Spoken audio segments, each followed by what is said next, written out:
রহমান নিজেও কিন্তু মুসলিম লীগ করতেন, তারপর আওয়ামী মুসলিম লীগ। তো আপনাকে মাথায় রাখতে হবে কি, যে আপনি যদি বাংলাদেশে রাজনীতি করতে চান, আপনি ইসলামের নামে রাজনীতি করে, গণতান্ত্রিক ইসলামের নামে গণতান্ত্রিক রাজনীতি করে ক্ষমতায় আসতে পারবেন না। আপনাকে কিসের রাজনীতি করতে হবে?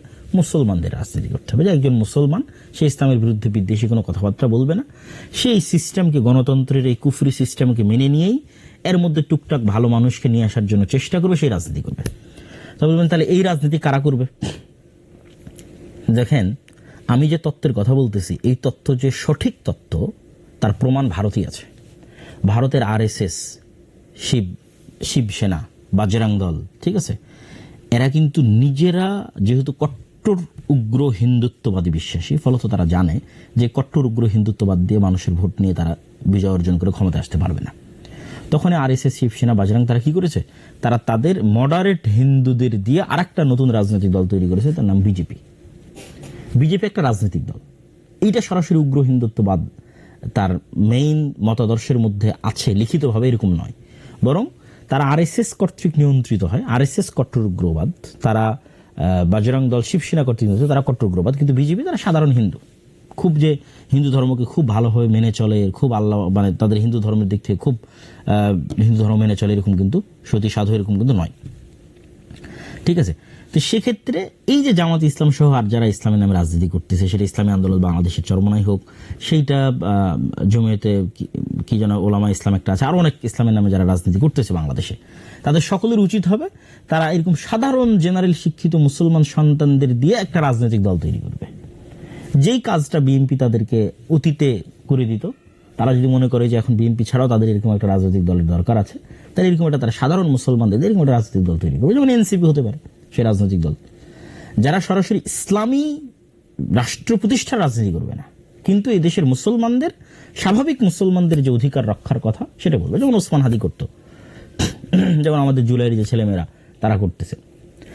এই ধরনের ছেলে মেয়েদেরকে যদি আপনি এগিয়ে দেন, তাহলে এরা হচ্ছে একটা কাল্ট ফিগারও তৈরি করতে পারবে। কেন? যেহেতু সে সরাসরি ইসলামী নয়, ফলত এখানে ফতোয়া ফারায়েজ আসবে না, মাসলাক আসবে না, মতবাদ আসবে না, আদর্শ আসবে না, শিরক বেদাত আসবে না, মানে এইগুলো নিয়ে মুসলমানদের ইসলামী দলগুলোর মধ্যে যে গন্ডগোল সেগুলো আসবে না। তাহলে কাল্ট ফিগার একটা তৈরি করতে পারবে। 2 নম্বর, যেহেতু তারা সরাসরি ইসলামী নয়, মডারেট সাধারণ মুসলমান, সেহেতু তারা ডিপ স্টেটের আস্থা অর্জন করতে পারবে। ডিপ স্টেট যেগুলো নিয়ে অ্যালার্জেটিক, সেগুলোর বিষয়ে তারা টুকটাক ম্যানেজও করতে পারবে।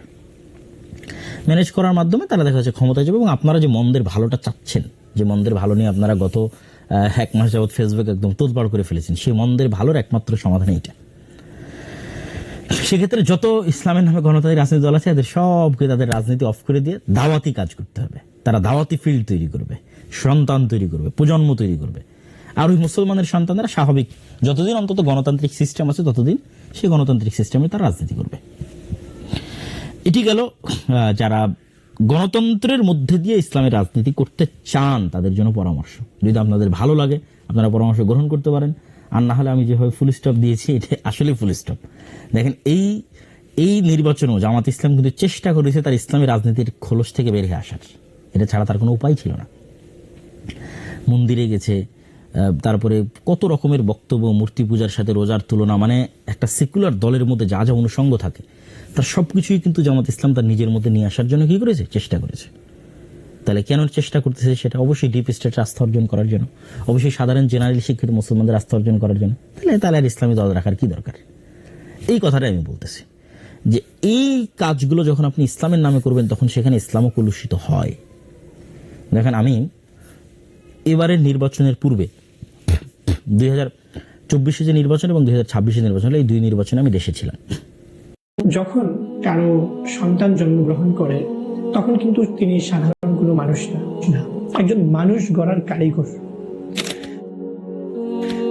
বাবা এবং মায়ের সন্তান প্রতিপালনে যদি ছোট থেকে ছোট কোনো ধরনের ভুল হয়, তাহলে এই ভুলের প্রভাবটা সন্তানের উপরে সারা জীবন থেকে যায়।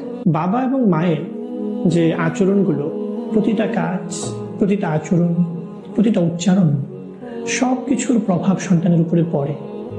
তো কিভাবে আমরা সচেতন হব বা এই ক্ষেত্রে আমাদের আসলে কি করণীয়, এই কথাটাই আজকে বলবো। সেটা হলো যে সন্তান জন্মগ্রহণের পর থেকে সন্তানের সাথে আমাদের আচরণবিধি, সন্তানকে লালন পালনের পদ্ধতি কেমন হবে, এই বিষয়গুলো সম্পর্কে আমাদের জানতে হবে। সন্তান প্রতিপালনের নীতিমালা, কোরআন ও হাদিসের ও আধুনিক গবেষণার আলোকে তৈরি। বাংলাদেশে প্রথম ইন্টারন্যাশনাল পেরেন্টিং সিস্টেম